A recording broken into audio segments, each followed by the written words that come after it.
Hello বন্ধুরা, আমরা সবাই হোটেলে চলে এসেছি। এবার রিসেপশনের দিকে এগোচ্ছি। অমরাবতী পার্কের সামনে আমরা হোটেলটা নিয়েছি। রিসেপশনে সবাই কথাবার্তাও বলছে রুম নেওয়ার জন্য। কথাবার্তা হয়ে গেছে, তাই রুমে চাবি নিয়ে এগিয়ে যাচ্ছি। দেখা যাক রুমটা কেমন হয়। রুমের সামনে আছে অ্যাটাচ বাথরুম। আমি আমার মেয়ে বসে আছি, দেখুন। একটা সোফা আছে, একটা সেন্টার টেবিল আছে, আর একটা বেড আছে, আর ওপাশে একটা বড় জানালা আছে। তারপর আছে একটা আলমারি, একটা ড্রেসিং টেবিল, একটা টিভি। দেখুন, আমি আয়নার সামনে একটু ঘুরছিলাম। তারপর ফ্রেশ হতে গেলাম।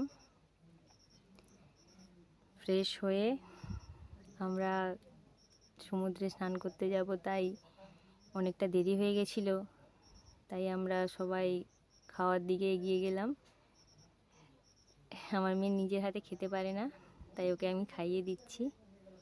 এবার আমরা সবাই খাওয়া শেষ করে সমুদ্রে যাব স্নান করতে।